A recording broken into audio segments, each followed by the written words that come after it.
नमस्ते दोस्तों, आज की इस वीडियो में हम लोग इम्प्लीमेंट करने जा रहे हैं balance parameter checker using stack in C. तो चलिए स्क्रीन पे चलते हैं। तो चलिए सबसे पहले समझ लेते हैं कुछ बेसिक कोड जो मैंने पहले से करके रखा है। हम लोग सिर्फ मेन लॉजिक को यहाँ पे इम्प्लीमेंट करेंगे। पहले समझते हैं मेन फंक्शन, जहाँ पे मैंने एक वेरिएबल डिक्लेयर किया है exp। ये एक कैरेक्टर एरे है जिसमें हमारा एक्सप्रेशन हम लोग सेव करेंगे। क्योंकि बैलेंस पैरामीटर चेकर को इम्प्लीमेंट करने के लिए हमें स्टैक यूज करना है, तो हमने यहाँ पे एक स्टैक डिक्लेयर किया है विद 20 साइज, जिसको नाम से इनिशियलाइज किया है। ये कैरेक्टर डेटा टाइप का है क्योंकि हमारा एक्सप्रेशन कैरेक्टर डेटा टाइप का रहेगा, और टॉप वेरिएबल को -1 से इनिशियलाइज किया है। एक फंक्शन क्रिएट किया गया है वाइड पुश, जिसका यूज हम लोग करेंगे जब भी हमारे एक्सप्रेशन में कोई ओपनिंग पैरामीटर्स आएंगे तब उसको पुश करने के लिए। और एक फंक्शन बनाया है पॉप फंक्शन, जो कैरेक्टर रिटर्न कर रहा है, जो टॉप एलिमेंट को हमें पॉप करके देगा। और अगर हमारा स्टैक एम्प्टी रहेगा तो ये हमें नल कैरेक्टर रिटर्न करेगा। तो चलिए अब आ जाते हैं हमारे मेन लॉजिक पे। सबसे पहला फंक्शन जो हम लोग यहाँ पे क्रिएट करने वाले हैं वो है इज वैलिड पेयर। ये फंक्शंस के दो पैरामीटर्स हैं, that is character open and character close. ये या तो ओपनिंग या क्लोजिंग ब्रैकेट्स हो सकते हैं, पैरेंथेसिस हो सकते हैं, या कर्ली ब्रैकेट्स हो सकते हैं, जिसका यूज ये है कि हमें चेक करना है कि वैलिड पेयर है कि नहीं। तो चलिए पहले इसको कोड करते हैं और समझते हैं ये कैसे वर्क करने वाला है। तो यहाँ पे मैं जो फर्स्ट हमारा कैरेक्टर है ओपन, ये हो सकता है ओपन पैरेंथेसिस, और अगर ये ओपन पैरेंथेसिस है तो ऑब्वियसली क्लोज जो है वो होना चाहिए क्लोजिंग पैरेंथेसिस।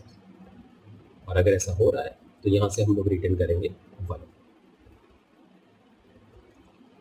सेम वे अगर हमारा ओपन जो है वो ओपनिंग कर्ली ब्रेसेस है तो क्लोज जो हमारा होगा वो होना चाहिए क्लोजिंग कर्ली ब्रेसेस, तो हमें रिटर्न करना है 1।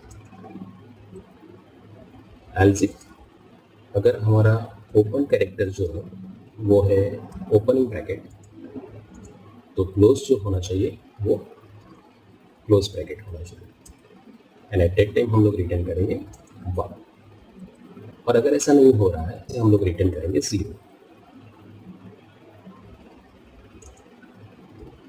तो ये फंक्शंस जिसके पास आएंगे दो कैरेक्टर्स और ये चेक करेगा पेयर, वैलिड पेयर पे ये रिटर्न करने वाला है 1, और इनवैलिड पेयर पे ये रिटर्न करने वाला है 0। चलिए अब दूसरे एक फंक्शंस पे जाते हैं। ये फंक्शन है इज बैलेंस, जिसका वर्क है एक्सप्रेशन को चेक करना, स्कैन करना और रिटर्न करना 1 या 0 बेस्ड ऑन क्या एक्सप्रेशन बैलेंस है या नहीं। तो यहाँ पे आर्ग्यूमेंट जो है वो है हमारा एक्सप्रेशन, जिसको हमें स्कैन करना है। तो चलिए सबसे पहले यहाँ पे एक कैरेक्टर वेरिएबल ले लेते हैं और एक इंटीजर वेरिएबल ले लेते हैं। एक फॉर लूप स्टार्ट करेंगे जो 0 पोजीशन से लेके जो हमारा एक्सप्रेशन है उसके लेंथ में जितने भी कैरेक्टर्स है वो सभी को स्कैन करेगा। तो हमने यहाँ पे स्ट्रिंग लेंथ फंक्शन का यूज किया है। अब कैरेक्टर वेरिएबल को इनिशियलाइज कर देते हैं वेरी फर्स्ट एलिमेंट से। हमें स्कैन करना है और चेक करना है कि अगर ओपनिंग पैरेंथेसिस आ रहे हैं, that means if your character is equal to opening parenthesis और your character is equal to opening curly braces और your character is equal to opening bracket. तो ये सिचुएशन में हमें क्या करना है, उसको पुश कर देना है स्टैक के अंदर। ये हो गया हमारा फर्स्ट केस।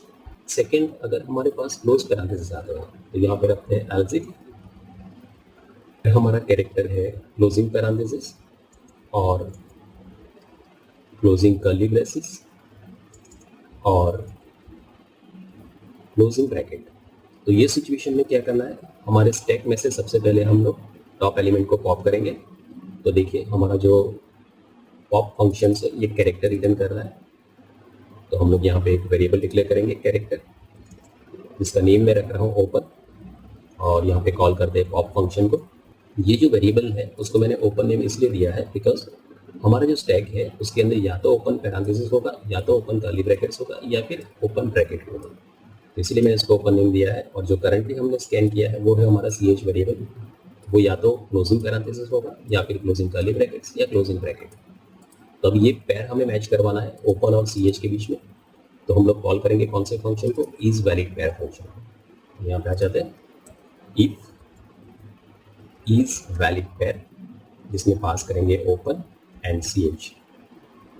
तो देखिए ओपन में हमारे पास ये तीनों में से कोई एक होगा और ch वेरिएबल में आपके पास ये तीनों में से एक होगा, और ये पास किया जाएगा आपके ये फंक्शंस को। और ये चेक करेगा कि यस वैलिड पेयर है कि नहीं। तो अगर इफ इट्स नॉट वैलिड तो यहाँ से हमें रिटर्न कर देना है 0। तो ये फंक्शन जैसे ही पेयर मिसमैच होगा यहाँ पे स्टॉप हो जाएगा और यहाँ से 0 रिटर्न कर देगा। और अगर ये वैलिड पेयर होगा तो ये नेक्स्ट कैरेक्टर पे मूव करेगा। ऐसे करते ये पूरे एक्सप्रेशन को चेक करेगा एंड एट द एंड यहाँ से हम लोग रिटर्न करेंगे 1। तो ये हो गया हमारा इज बैलेंस फंक्शन। चलिए अब ये फंक्शंस को कॉल करते हैं। इफ इज बैलेंस पास करेंगे हमारे एक्सप्रेशन को, और अगर ये ट्रू है 1 है तो हमें प्रिंट करना है बैलेंस एक्सप्रेशन, और अगर ये फॉल्स है तो हमें प्रिंट करना है नॉट बैलेंस एक्सप्रेशन।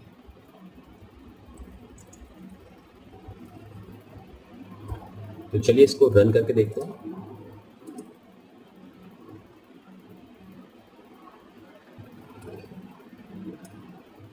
मैं यहाँ पे एक बैलेंस एक्सप्रेशन पहले ट्राई करता हूँ। If a is equal to 0 curly brackets printf open parenthesis close parenthesis close curly brackets. तो ये एक बैलेंस एक्सप्रेशन है। चलिए अभी दूसरी चीज ट्राई करते हैं।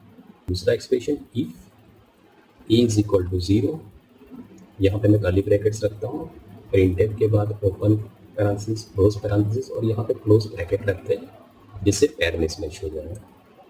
तो ये बता रहा है नॉट बैलेंस एक्सप्रेशन। तीसरा केस एक चेक करते हैं। If a is equal to 0 parenthesis over curly brackets, इसके आगे कुछ नहीं लिखते हैं, तो ये बता रहा है बैलेंस एक्सप्रेशन। तो यहाँ पे कुछ मिस्टेक हो रहा है। तो देखिए क्या हो रहा है कि जब ये एक्सप्रेशन हमारा स्कैन होगा तो सबसे पहले ओपन पैरेंथेसिस जो पुश होगा, उसके बाद ये सभी कैरेक्टर्स स्किप होंगे, क्लोज पैरेंथेसिस पे पॉप होगा और ये पैर तो मैच हो जाएगा। उसके बाद ओपन कर्ली ब्रैकेट्स, वहाँ पे हमारा एक्सप्रेशन कंप्लीट हो रहा है। तो फंक्शंस क्या करेगा, हमारा 1 रिटर्न कर देगा। ये वाला फंक्शन हमें 1 रिटर्न कर देगा, बट एट दैट टाइम हमारा स्टैक एम्प्टी नहीं हुआ होगा। तो यहाँ पे हमें एक एक्स्ट्रा कंडीशन रखना पड़ेगा कि यस इस बैलेंस आपको 1 रिटर्न कर रहा है, लेकिन एट दैट टाइम हमारा स्टैक जो है वो एम्प्टी होना चाहिए, मतलब टॉप आपका -1 होना चाहिए, तभी आप बोल सकते हो कि ये बैलेंस एक्सप्रेशन है। चलिए अब इसको रन करके देखते हैं। तो मैंने एक एक्स्ट्रा कंडीशन यहाँ पे ऐड किया है कि टॉप -1 होना चाहिए और इज बैलेंस आपको 1 रिटर्न करना चाहिए। यहाँ पे ऐड करते हैं if a is equal to 0 open curly brackets, अब आ रहा है नॉट बैलेंस एक्सप्रेशन। तो ये था हमारा बैलेंस पैरेंथेसिस चेकर। तो दैट्स इट फॉर टुडे, मिलते हैं नेक्स्ट वीडियो।